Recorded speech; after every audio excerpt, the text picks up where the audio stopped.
Pam Bondi may be on her way out, but the weaponization of Donald Trump's Justice Department is likely to continue no matter who's in charge.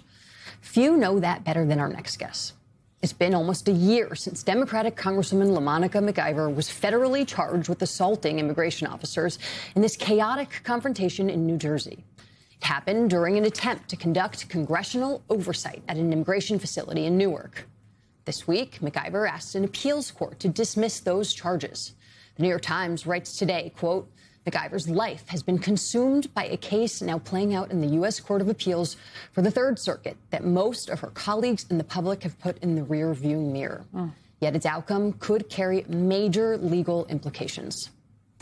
And Congresswoman LaMonica McIver joins us now. Thank you so much for being here tonight with us. Congresswoman, thank you indeed for being here. I'm just going to cut right to it because this is something that you have been a very important focus for us at this table. Simone especially has spoken very clearly. I accidentally shouted down Mary McCord yesterday about you, actually. She's Love been you, Mary. Very, very clear here. And so I'm just going to go right to it. I think you're not being well served by your caucus right now. I don't think you're being well served by your party right now, because there is no reason, in my view, for you to be going through what you're going through, particularly given everything that we know about what this administration is about, what it's been about with respect to its political opponents / enemies.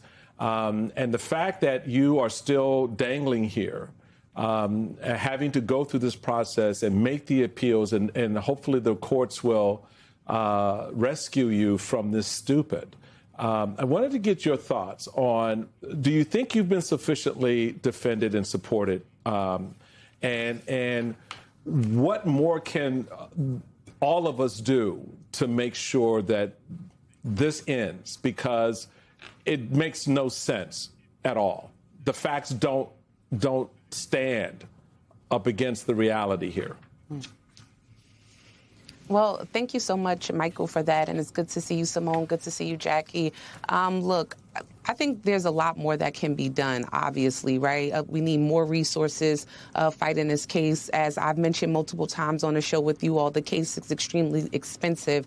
I'm not getting pro bono legal help. I'm paying $1 million, which this case is costing me, which, I'm running crazy trying to make sure I have all that I need to be able to fight these people. But at the same time, I think, these uncertain times that we're not used to, just as us as a caucus, as members of Congress, it comes for us to think about measures that we need to be taking that are unusual for us. And I think everyone is still trying to navigate that, even a year plus in. And I think we just have to be quick on our feet a little faster of how do we play defense against this administration, which we constantly have to do. And for me, it's fighting this case. It's continuing to do my job, continuing to show up and not being intimidated by them. But Michael, of course, I need way more help, way more resources and assistance while I'm up against this administration, because once again, this is bigger than LaMonica McIver. If they can get away with doing this to me, this speaks, volumes for other members of Congress, both Republican, and Democrat, because, you'll have an administration, executive branch that will be able to use the Department of Justice to stop us from doing our job, which ultimately is stopping and taking away the voice of the people that we represent. I just want to read a little bit from the New York Times reporting about your case, and they did a deep dive profile on you.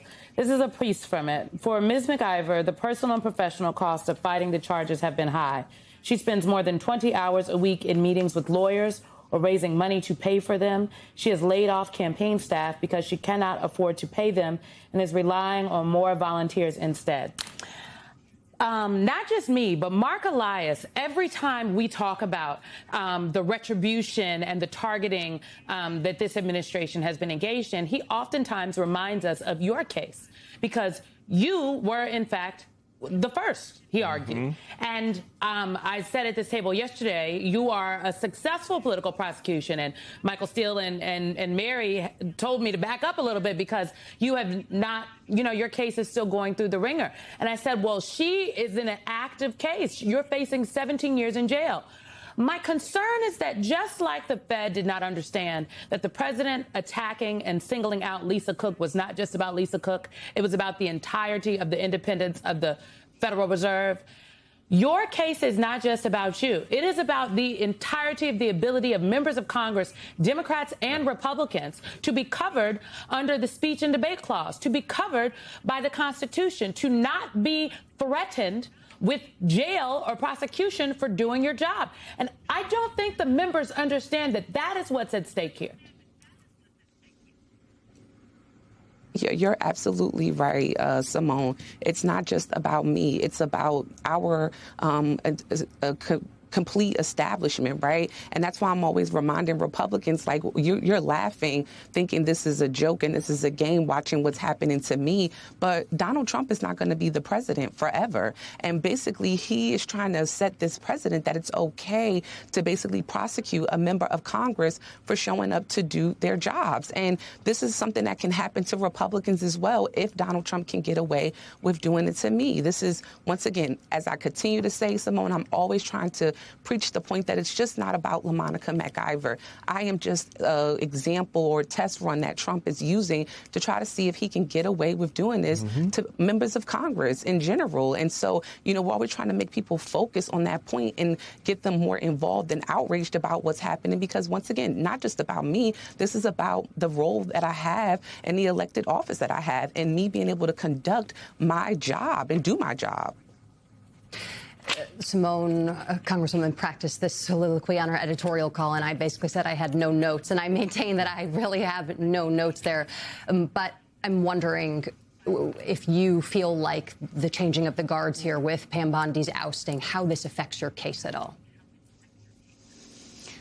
No, I don't think it affects my case at all. I mean, I think, once again, Pam Bondi got herself into this, you know, situation that she was in. She was, you know, strictly serving at the pleasure of the president. And now they're bringing in, you know, Todd Blanche, which, you know, it's not going to be any better. At the end of the day, Donald Trump is still the president.